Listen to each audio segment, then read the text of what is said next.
Hi friends, இந்த video நம்ம என்ன பார்க்க போகிறோம் அப்படின்னு கேட்டிங்கன்னா, இப்போ நம்ம தளபதி விஜய் கோட் திரைப்படத்தை பார்த்துட்டு நம்மளோட ப்ரொடியூசர் அர்ச்சனா கல்பாத்தி கிட்ட ஒரு விஷயத்தை பற்றி பேசியிருக்காங்களாம். ஸோ இது அர்ச்சனாவே நம்மளோட லேட்டஸ்ட்டாக இன்டர்வியூவில் சொல்லியிருந்தாங்க. ஸோ இது ரசிகர்களுக்கு செம்ம பெரிய ஒரு குஷியாக இருந்தது. அதாவது நம்ம தளபதி விஜய் நடிப்பில் வெங்கட் பிரபு இயக்கத்தில் பிரம்மாண்டமாக உருவாக்கிய இந்த திரைப்படம் தான் கோட்.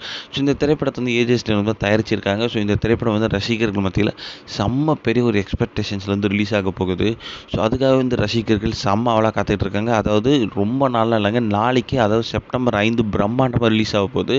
ஸோ இந்த திரைப்படத்தோட இசை ஆல்ரெடி 4 பாடல்கள் ரிலீஸ் ஆகி ரசிகர்கள் மத்தியில் ஒரு கலவையான விமர்சனத்தை பெற்றுச்சு அப்படின்னு கண்டிப்பாக சொல்லியே ஆகணும். ஆனாலுமே நம்மளோட தளபதி விஜய் படத்தை பார்த்துட்டு பேக்ரவுண்ட் மியூசிக்லாம் செம்மையாக இருக்குது அப்படின்றது யுவன் சங்கர் ராஜா பாராட்டியிருக்காங்க அப்படின்றது லேட்டஸ்ட்டாக ஒரு இன்டர்வியூ வெங்கட் பிரபு சொல்லியிருந்தாங்க. ஸோ அதனால் ரசிகர்களுக்கு இப்போ சுற்றி எங்கே பார்த்தாலும் தளபதி விஜயோட கோட் திரைப்படத்துக்கு பாசிட்டிவ் ரிவ்யூஸ் மட்டும் தான் வந்துக்கிட்டு இருக்கு. ஸோ நிறைய பிரபலங்கள் படத்தை பார்த்து பாசிட்டிவ் ரிவ்யூஸ் மட்டும் தான் கொடுத்துருக்காங்க. அந்த வகையில் நம்ம தளபதி விஜய் நம்மளோட கோட் திரைப்படத்தை பார்த்துருக்காராம்.